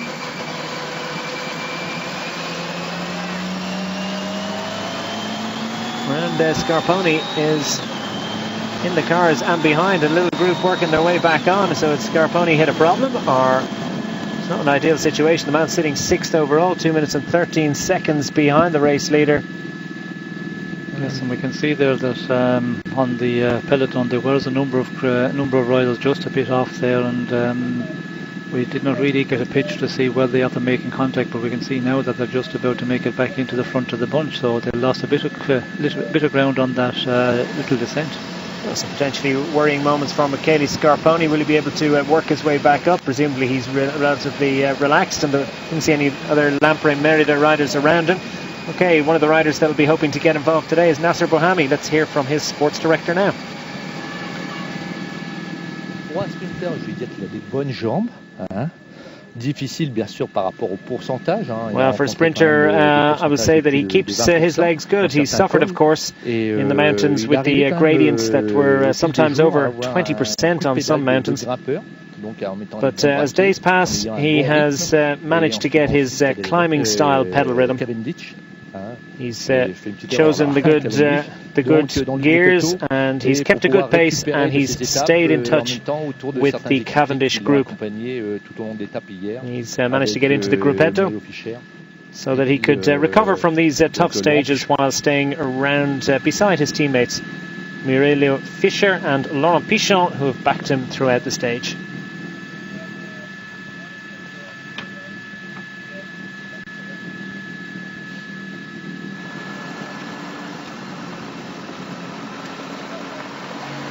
The average for the race has come down a little bit, but it's still well over 41 kilometres an hour, almost 41.5 kilometres an hour. It's a decent clip indeed, especially in these weather conditions. Nasser Bohami is definitely one of the potential favourites for Française de Jeu. Still, though, these riders out front are holding a handy advantage, and bearing in mind they say a minute for 10 kilometres. Well, they're around about that at the moment, so is there any hope of them hanging on? Well, I think there is a little bit of light there at the moment, the way they're pushing on here, and if they can keep on working as they have been the last 10 kilometres, they are really fighting strong, and it will be interesting to see can the Omega Pharma Quickstep just step up the pace, as they need to start doing that now to close this one down. Will there be other riders get involved? And that will be also of major importance, because if it's all left to Omega Pharma Quickstep, then it could be a long chase for them. We could see this group of Breakaway of 5 riders hanging out and possibly going all the way to the end. Ryder Hated, the reigning champion, is swinging out of a big gear there and doesn't look like he's enjoying it too much. Lots of movement, lots of upper body movement, suggesting that he was just having to make a little bit of an extra effort to get on the wheel there. The BMC team have decided to set the pace. They have Daniel Oss, of course, is their fast finisher, and so too also Adam Blythe has a decent turn of pace. Could be that the young Englishman might be able to get up there and in amongst them, as indeed he managed in the first stage in Naples.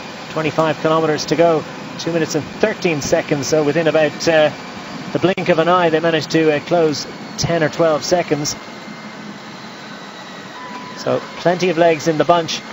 Have the group out front, have those 5 riders managed to hoodwink the bunch and maintain a little bit of energy, because they're going to need all of it in the remaining 22 odd kilometres in this stage, because the rule of thumb is a minute for every 10 kilometres, and if you can maintain that advantage, then you've got a decent chance of hanging on. But as we get closer to the finish, well, the pace of the bunch just skyrockets behind. There are so many other riders that can contribute, and that makes it difficult for the riders out front. Bresciano is the whistle stop, the next venue on the whistle stop tour of Northern Italy for the riders today.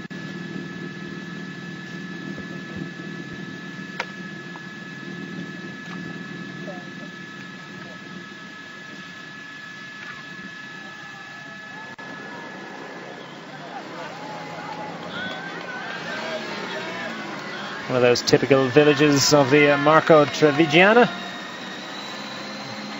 just before the entrance to the city of Treviso. So riders at the back, out of the saddle at every corner, and that's the indication that the pace is on in a big way up front. Little cracks developing and riders lined out. Some of the riders that have been suffering day after day are going to struggle to get back in here. This is Bradley Wiggins off the group. We're getting a caption saying Bradley Wiggins, and this is the Wiggins group. So what has happened? Has Bradley Wiggins been back to the car? Has he hit any sort of a difficulty? He's surrounded by Sky teammates. Danny Pate is in there helping him. It looks like on the descent they lost a bit of contact there on that group. As we see, there was certainly a group just getting back into the peloton, but this seems to be a group that was a bit further back. It's a substantial size group as well, and as we can see here, they are chasing to get back in, but with the way it's going up front with BMC contributing with Omega Pharma, they're going to have to work hard to get back in here. As we can see, they're just out ahead. They cannot see any of the team cavalcade, so they're quite a bit off all the time. Well, that's a little bit of a worry for Bradley Wiggins, and of course remember he's suffering with a chest infection. He's got a head cold as well, and it's just misery on misery for Bradley Wiggins. He's suffering here, and plenty of other riders suffering too. So we see Thomas Decker is in this group.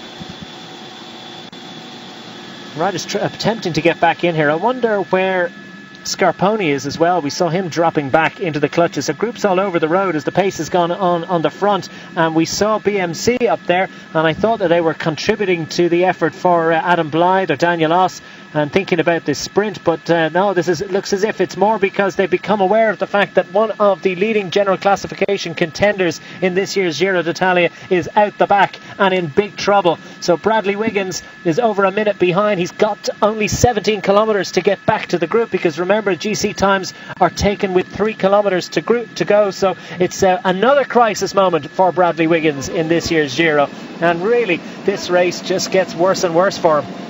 And he was hoping that he'd have a couple of handy flat days and that he'd get rid of that chest infection and get to those mountains in good shape, but clearly his condition is not absolutely perfect. No, it's not looking good at all, and it's suffering again today, and it's not going to help morale as we go on the flat stages. You would be hoping that you have a bit of an easy stage. Better weather conditions would be nice, and recover a bit before we get into the big mountain stages on the weekend, but that's not happening. And we can see there again they're going to have a big chase to get back in here, because now the race is on. We can see our 5 out in front. They're really giving it everything, and the gap is coming down, so that group of Mark Cavendish and the sprinters is really starting to push on the front of the peloton, and the gap back to Wiggins is a substantial one at this late stage in the day. Well, 1 minute and 18 is the time that we're getting at the moment. Comes down by a second, but yes, it's 1 minute 18. All depends on what sort of cavalcade is for the leading bunch as well, what sort of opportunity there's going to be for Wiggins to get back in. But I would suggest that Bradley Wiggins could be slipping even further out of contention for this year's Giro d'Italia unless something dramatic happens, and it needs to happen quickly. And Wiggins is even struggling to hold that wheel in front, and there's been so much talk about his descending, but really his health, I think, is the issue here, that he's been trying to hide with this bit of a cold and this chest infection. As he said, it's gone through the team. Pretty much everyone has had it. We understood, and we did realise, and we understand that Dario Cataldo had it for a little while. Cannondale on the front. Their thoughts about stage honours. They have Damiano Caruso as their leading GC contender in 20th overall. It's all about Elia Viviani and trying to set a pace to close down the group up front. A minute and a half now to the leaders up front, so their opportunity to stay out there, well, that's diminishing with every passing metre. And Wiggins on a big gear.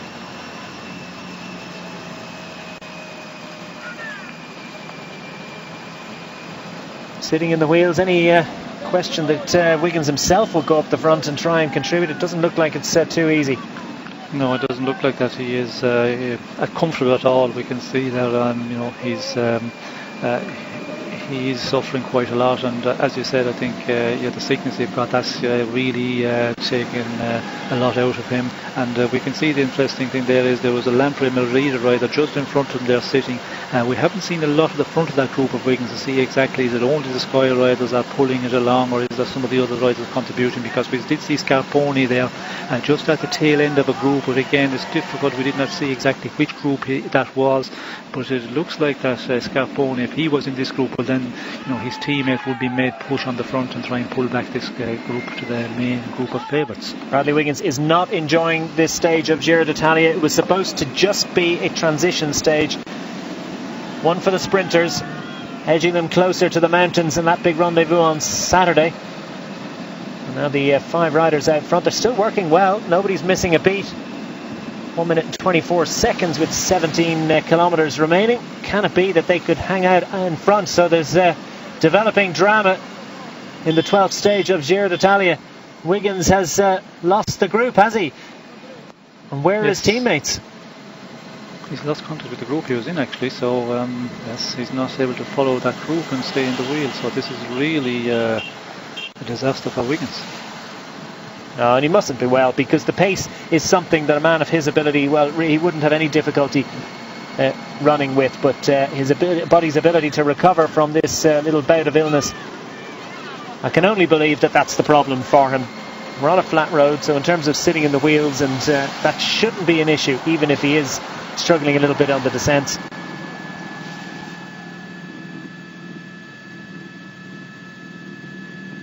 Meanwhile, up front, safely ensconced towards the front of this Maglia Rosa group is indeed the Maglia Rosa Vincenzo Nibali, and he's got a rain jacket, Maglia Rosa rain jacket, so that's kind of cool. He must have had jackets on jackets at the beginning of the stage. Luca Paolini to his right, feeling the pace. And what's the decision amongst the Sky team? If they decided to abandon him? A couple of riders for company, neither of whom is able to make a contribution. Skaltel and Cannondale. Riders perhaps feel that it's up to Bradley to do what he can, and so where is Pate and Co? I think they're all contributing up front, and it's surprising that they are not being told to come back here and just stay with Wiggins, but maybe the team car again, difficult with the wet conditions now. I think the radio contact maybe not as good as it normally would be, but certainly we can see the riders with Bradley Wiggins, Salerno also, anybody's back here, I think they're just totally empty and not able to contribute at all. Well, nobody's comfortable on a day like this, but Vincenzo Nibali is quite a bit more comfortable than Bradley Wiggins, you can be sure of that. Nobody's comfortable amongst these 5 riders, but they're still working well together. Let's just give you the roll call again. They certainly deserve it, because they're doing a great job. 1 minute and 9 seconds with 15 kilometres remaining, and at last he's picked up by Christian Knaes, who has got the word, so perhaps there was a little bit of a glitch amongst the Sky team radios. 5 riders up front working well. Can they hang on? What about Wiggins? Can he get back in?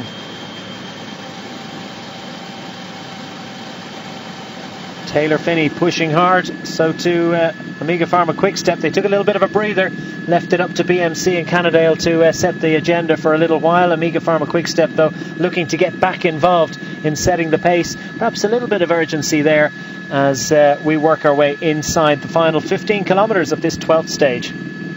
Yes, in 2 minutes for Bradley Wiggins, it's not going to happen for him. There's no way he's going to get back into this group now, because we can see that he has only one teammate with him, and you need a big group of riders and a lot of different teams wanting to get back to the front of the front peloton, but that's not the case, and he's going to lose more and more time on this final running. Well, we haven't heard that Rigoberto Urán is involved in that. A couple of people have asked. As far as we understand, he's still in the group up front. And here is the Wiggins groups. They've managed to get him back into this as the 5 riders up front hit the 5 kilometres to go mark on stage 12.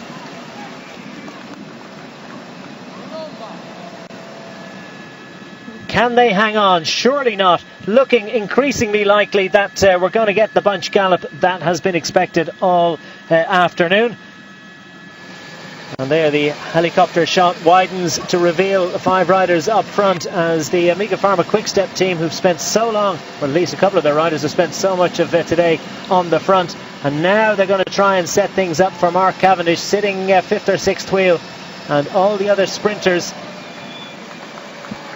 are going to try and take their cue from what Amiga Pharma Quick-Step and Mark Cavendish do. Nasser Bohani said, though, that he's going to try and ride his own sprint. Forget about Cavendish, just do what feels right. Just try and work his way through the group as best he can, and just not to try and focus too much on what Cavendish is doing. Although Daniel Benatti said that, well, he'll try and get to Cavendish's wheel and try and come off it. What's the best way to play it, Sean?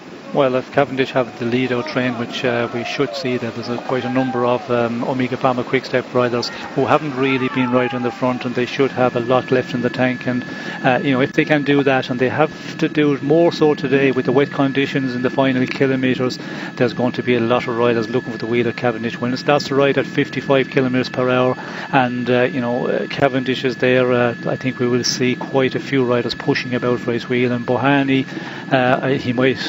he might change his mind when you start, feeling the soreness in the legs in the final number of kilometres. You go for the wheel that has a good lead out train.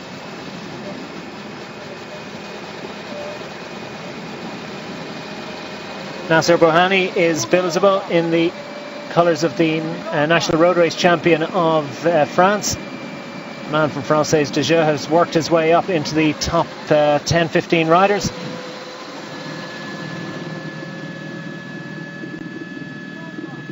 These riders have been up front pretty much since the get-go in Longarone at the start of the stage.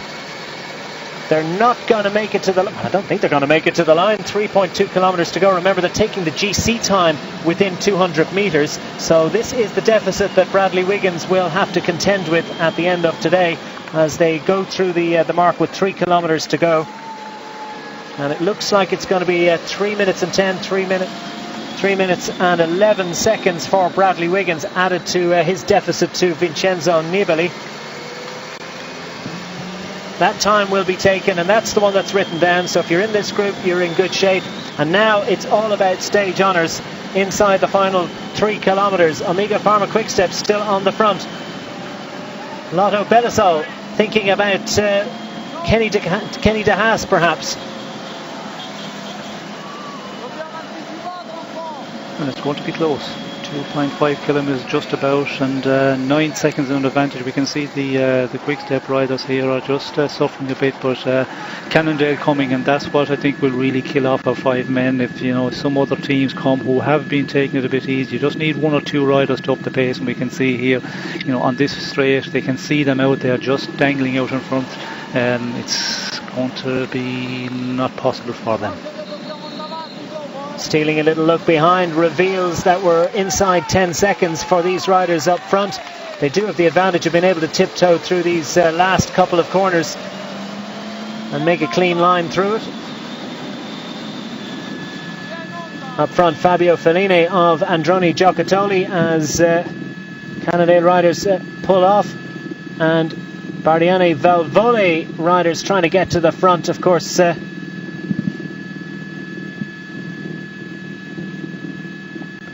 Pushing hard inside the final 1800 metres. Mark Cavendish in good shape, is being delivered well so far.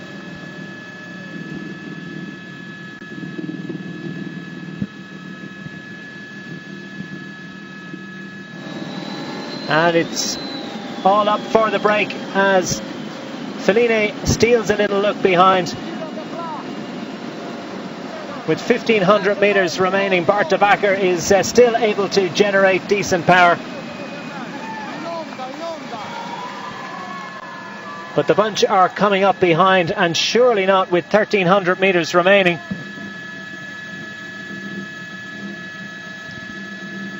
See the massive pace that they're able to generate up front, or up front of the bunch as they close down.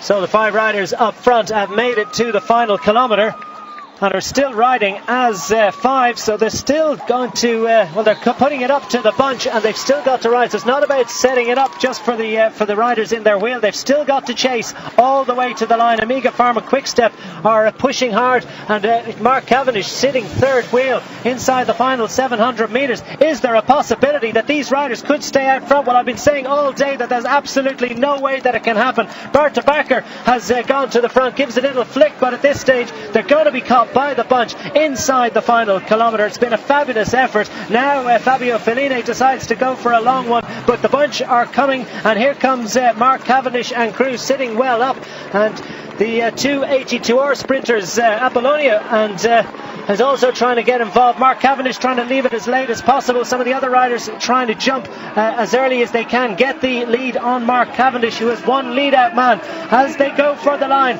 It's Cavendish on the right hand side, Nasser Bouhanni in his wheel ever so slightly, and we saw one of the Bardiani riders badly affected there, but it's Cavendish that gets the victory. He wins stage 12, third stage victory of the race. Nasser Bouhanni couldn't get out of his wheel. Great effort, but fantastic performance from Mark Cavendish to take the 100th victory of his career. A great effort too by Luka Mezgec in third place for Argus Shimano, but Mark Cavendish, his face indicates what a tough day it's been and how much of it he stayed up towards the front, and he was left out front in the last few hundred metres. Yes, and left out early. Steegman's taking it up quite well, just set him off in the sprint there, but again Steegman's was just really suffering to keep it going there, and Mark Cavendish had to take it up a bit easy. We can see the pain on his face, and Bouhanni was really good in the wheel. I was afraid that he was going to get over him, but Cavendish holding on quite well. Bradley Wiggins, the clock ticks down, but it's not relevant at this point really, because the times were taken with 3 kilometres to go. That's as we understood it. So they've knocked it off, and they'll just roll in and try and recover as best they can. Now Mark Cavendish is able to celebrate, because that looked like it was a really, really tough one. Super day all day for Amiga Pharma Quickstep. Great performance too by Nasser Bouhanni. Great effort too by Luka Mezgec for the Team Argus Shimano squad, especially given that John Degenkolb has already taken a stage victory for them, and he's their regular go-to sprinter. He's gone home a few days ago. And of course in Team Argus Shimano they have a number of guys who can do well in the sprint. Koen de Kort as well, he is a specialist in leading out the sprint, so they had a few men there who could play for a stage victory with Degenkolb, but not in the race anymore. So one of the Bardiani Valvole riders was impeded, or he felt he was impeded just coming to the line. I think it was Sasha Modolo. Could have been Enrico Betteglin, but Modolo, I believe, is the SkyTrain, works their way forlornly through the last couple of kilometres, the last onto the finishing straight. Been a long day. They're still riding hard, just in case I suppose the organisers change their mind. Yeah, I thought they were just winding their way towards the finish, but as you get a sight of their faces, you get an indication that they're making an effort. Yes, and of course the organisers, can call they were going to make it at 3 kilometres to finish, the time to be taken. But as you get onto the circuit, the rain stops, so it's possible that there was a late decision that they did decide, to go all the way to the line. And it looks like the way Sky are riding at the moment, there's quite a bit of urgency there. Yeah, Matthew Drew says GC time isn't taken at 3 kilometres. That's only if there's a crash or mechanical. But no, they changed the rules today. They decided because of the weather conditions that they were going to take the GC time at 3 kilometres. So just a little bit of an alteration to the rules today. And one way or another, it's been a very, very disappointing day for Bradley Wiggins. Plenty of questions that perhaps he might think about going home and trying to recover and maybe think about riding the Tour. And that will be the inevitable speculation in the coming days. But for now, Bradley Wiggins can at least be relieved that the pain and suffering is over for another day. But it's his fellow countryman, his former teammate at Sky, that is the one celebrating today. The break almost managed to hang on, and Fabio Fellini with the latest of late attacks. He went early in the sprint, but not a hope of hanging on at that point. And Stegemans delivers Mark Cavendish with about just over 250 metres to go, but it had been a hard day out there, and Bohani just impedes Sasha Modolo a little bit, or Modolo felt he was impeded. I don't think there's anything that Bohani did wrong there. And super effort too from Mezgec to get up for third position.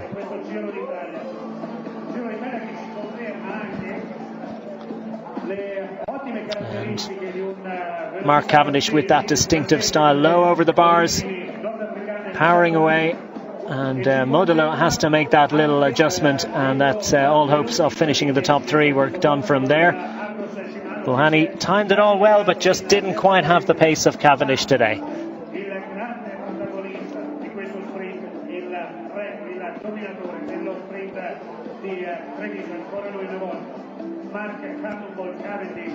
Another perfect performance, and Omega Pharma Quick-Step are starting to get that sprint train working well. Here's confirmation of stage results of stage 12. Mark Cavendish takes the victory from Nasser Bohani and Mezgec of Argos.